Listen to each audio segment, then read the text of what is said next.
को बुला दीजिए। तो वही व्लादिमीर पुतिन, अभी युद्ध का समय है, उनके अभी इलेक्शन है और अचानक से आप कोई 180 डिग्री चेंज नहीं ले सकते। तो हम लोगों ने इमानुएल मैक्रोन को बुलाया फ्रांस से। इससे क्या है कि हमारा जियोपॉलिटिकल स्टैंड भी सही हो जाएगा, हमारा वो एक स्ट्रेटेजिक पार्टनर है, हथियार वहां से हम लोग लेते हैं। और फ्रांस का पाकिस्तान से भी बड़ा बुरा संबंध चल रहा है पिछले 2 साल से, तो एक हम वहां भी संदेश दे सकते हैं यहाँ पे। तो ओवरऑल एक मिला जुला ये एक स्टेप था, लेकिन जो बाइडेन को इसमें आना चाहिए था, क्योंकि जब भी एक भारत जैसे देश का कोई निमंत्रण ठुकराता है तो भारत की भी छवि पे थोड़ी सी दाग लगती है। और हमेशा से हम लोग 26 जनवरी के दिन यहाँ पे हम लोग ने राजपथ पे परेड करते थे, तो पहले नाम बदल के राजपथ का नाम बदल के कर्तव्य पथ रख दिया गया, क्योंकि देश के कर्तव्य को निष्ठा दिखा रहा है। या हमारी देश की हर एक सेना, नौसेना, वायुसेना, पुलिस, सीआरपीएफ, जो भी अर्धसैनिक बल है, पुलिस के जवान, अलग अलग राज्य हैं, सब अपने अपने झांकियों का प्रदर्शन वहां करते हैं। और देश में हमेशा से ऐसे ही गणतंत्र दिवस ढेर सारे खुशहाली के साथ मनाया जाए। जब भी 15 अगस्त और 26 जनवरी आता है तो आप लोग एक फील करते होंगे यहाँ हिंदू, मुस्लिम, सिख, ईसाई, ऊंच नीच सारी भेदभाव खत्म हो जाते हैं। और ये त्योहार ऐसा रहना चाहिए जिससे कि एक देश की भावना प्रकट हो और हर एक ऊंच नीच की चीजों को खत्म किया जा सके। देखिए, हम गणतंत्र दिवस के तहत हम एक डेमोक्रेसी में रहते हैं। डेमोक्रेसी मतलब होता है कि लोकतंत्र, लेकिन लोकतंत्र में एक गड़बड़ी ये ना हो जाए कि लोकतंत्र धीरे धीरे भीड़ तंत्र न बन जाए। क्योंकि लोकतंत्र में हम जनता के मत को लेते हैं, लेकिन अगर लोकतंत्र मैच्योर नहीं रहेगा ना, तो जनता में जो मेजॉरिटी जनता कह रही है हम उसके हिसाब से चलने लगते हैं, तो फिर वो लोकतंत्र ना होकर भीड़ तंत्र हो जाता है। तो देश को, शासन व्यवस्था को ये हमेशा सोचना चाहिए कि ऐसा ना हो कि डेमोक्रेसी मोवोक्रेसी में बदल जाए, कि जिधर मुंह है लोगों का उसी के हिसाब से चला जाए।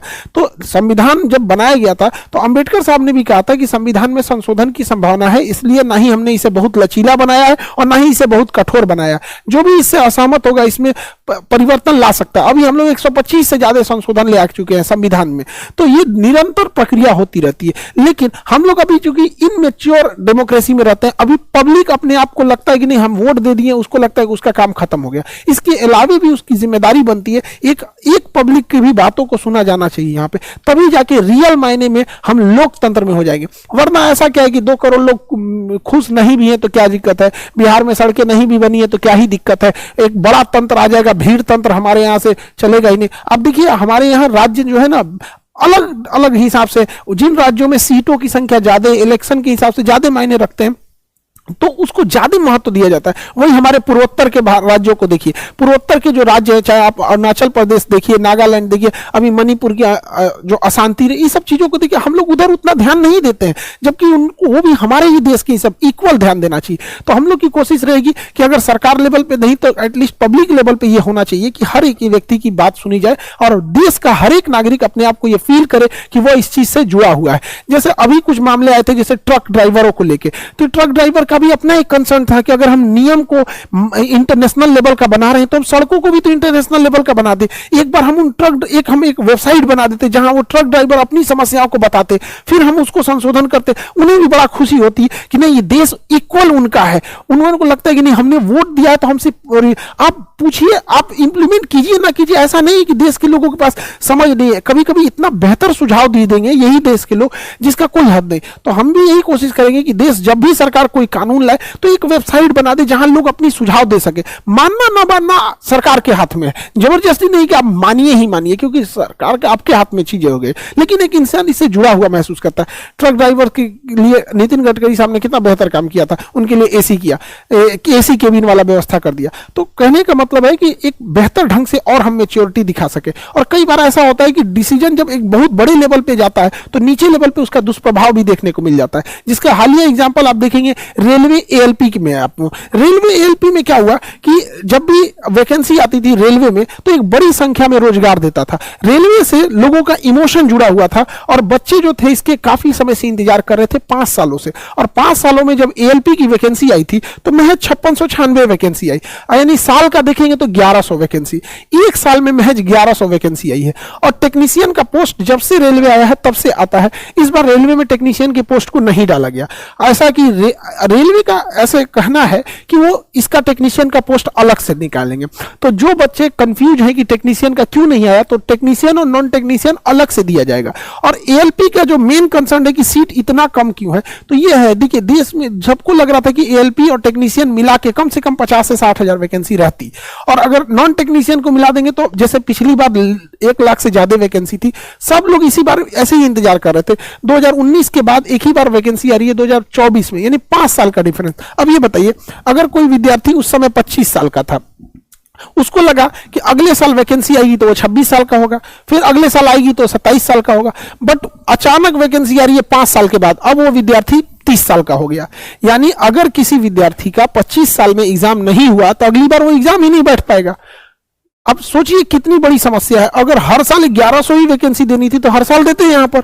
और दूसरा क्या है, विद्यार्थियों का कहना है कि 3 साल तो कोरोना खा गया उनका, तो एटलीस्ट एज रिलैक्सेशन देना आना चाहिए कि 5 साल बाद एक ही बार वैकेंसी ला रहे हैं। जो 26 साल का था वो उसका एज खत्म हो गया, 27 साल वाले का एज खत्म हो गया, तो एक लंबे समय के बाद दिक्कत होती है, तो ही विद्यार्थी कहते हैं। अब उनके अलावा भी विद्यार्थियों का कहना है कि कैलेंडर जारी होना चाहिए, हर एग्जाम का एक कैलेंडर जारी होता तो विद्यार्थी उसी हिसाब से तैयारी करते। सबके घर की फैमिली की स्थिति एक जैसी नहीं होती है कि वो 5 साल बैठ के तैयारी कर सके। एक गरीब घर का बच्चा 5 साल तक किसी चीज का इंतजार नहीं कर सकता। कोई मजदूरी करने चला गया है, कोई किसी के यहाँ काम कर रहा है, कोई बिजनेस में लगा है, वो इसी इंतजार में कि अच्छा से हो जाए। यूपी और बिहार की मेंटेलिटी अलग है। यहां पर क्या है कि उतना पैसे के संसाधन नहीं है कि सब लोग बिजनेस कर सके।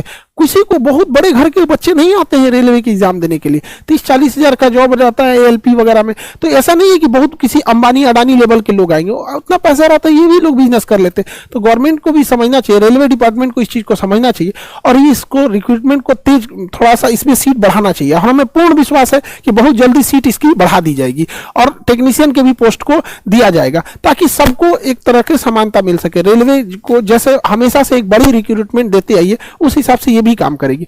और जो विद्यार्थी लोग ये कह रहे थे कि कई विद्यार्थियों का कहना है कि फिजिकल प्रोटेस्ट, देखिए वो फिजिकल प्रोटेस्ट कोई रास्ता नहीं है, क्योंकि फिजिकल प्रोटेस्ट में आप भीड़ में जाएंगे और आप भीड़ का फायदा कोई दूसरा इंसान उठा लेगा। क्योंकि ये चुनाव का वर्ष है तो कई बार ऐसा होगा कि आपके भीड़ का राजनीतिकरण इस्तेमाल हो जाएगा, फिर उससे आपको कुछ नहीं मिलने वाला है। आपके भीड़ में कोई असामाजिक तत्व घुसेगा, वो उपद्रव करेगा, आप लोग इसमें पीस जाएंगे। हम लोग आपका भला ही सोचते हैं, इसीलिए हम आपको समझाते हैं कि कई बार आप लोग को उतना चीज नहीं समझ पाते कि आपके भीड़ का कोई गलत फायदा उठा लिया तो फिर गवर्नमेंट को लगेगा तो उपद्रवी हो गए हैं यहाँ पे, फिर आपकी बात नहीं सुनी जाएगी। और पूरे रेलवे डिपार्टमेंट से भी है कि भैया आपको 20-20 लाख ट्वीट की जाते हैं, करोड़ में ट्वीट जाते हैं, कम से कम ध्यान दिया कीजिए। यहाँ अगर कोई हीरो ट्वीट कर दे कि उसका कुत्ता खाना नहीं खाया है, किसी को बिल्ली को ठंडा लग गया, तो उसको ब्रेकिंग न्यूज दिखा दिया जाता है। तो न्यूज वाले लोग आपका चौथा स्तंभ है, मानते हैं कि चौथा स्तंभ टूट चुका है, लेकिन कुछ तो ध्यान दीजिए ताकि इन बच्चों का मांग जायज है। आप क्या करेंगे क्या नहीं करेंगे एक प्रेस रिलीज कर दीजिए और बच्चों से भी कहेंगे कि शांति बना के रखेंगे। अभी आपको डिजिटली माध्यम से सरकार को बताना है, क्योंकि 26 जनवरी की वजह से पूरा शासन प्रशासन भी 26 जनवरी में ही बिजी था, जिस वजह से हम भी इस चीज को समझते हैं। हालांकि सीटों की संख्या बहुत जल्दी बढ़ा दी जाएगी और हम लोग से जितना हो सकता है हम लोग आपको उतना करने के लिए तैयार है। विद्यार्थी लोग, हमारे पास बहुत सारे स्टूडेंट ऐसे आते हैं जो कह रहे थे सर इतने कम वैकेंसी में हम लोग तो सुसाइड कर लेंगे लोग। तो सोचिए एक छोटे से जॉब के लिए, कोई बहुत बड़ा ये जॉब नहीं, लेकिन आप सोचिए जिसके लिए है उसके लिए वो बड़ा चीज है। जो रेगिस्तान में, उससे पूछिए कि एक गिलास पानी का मतलब क्या होता है। जिसके यहाँ पानी अवेलेबल है उसको पानी की कीमत नहीं समझ। सोचिए एक जॉब के लिए हमारे पास बच्चे आए थे कल रात में, कह रहे सर हम सुसाइड कर लेंगे, रोने लगे थे सब। हमारे पास में क्या चीज रहता है, हम तो बस पहुंचा ही सकते हैं। पूरा विनती करते हैं हम ताकि सीटों को जितना जल्दी हो सके बढ़ाया जाए और टेक्नीशियन की पोस्ट को दिया जाए और एज रिलैक्सेशन जरूर दिया जाए। हम मानते हैं कि आप रेलवे जैसे इतने बड़े वैकेंसी में आप कैलेंडर नहीं दे सकते, क्योंकि रेलवे एक विशाल नेटवर्क है, कहां पे कौन रिटायर होना है, कौन रिजाइन दे दिया, इसका लिस्टें बनाने में साल भर लग जाता है। तो कैलेंडर अगर नहीं दे सकते तो एटलीस्ट वैकेंसी की संख्या बढ़ा दीजिए और एज रिलैक्सेशन दे दीजिए। यहां पर यही कहना है। बाकी विद्यार्थी लोग से, हम लोग से जितना हो सकता है हम आपको करेंगे। जो गरीब विद्यार्थी हैं, कई बच्चे कहना है कि फीस को लेके, देखिए फीस लेके कहीं पे भी अगर आपको 10,000 20,000 ऐसा कोई मोटे फीस को हम लोग कोशिश करेंगे कि कहीं भी इतना ज्यादा फीस ना जा सके। मामूली फीस में हम लोग वहां भी आपसे बोलेंगे कि अगर किसी के पास पैसे नहीं है तो आके कहिएगा कि सर मेरे पास पैसे नहीं है, हम आपको फ्री में तक पढ़ा देंगे।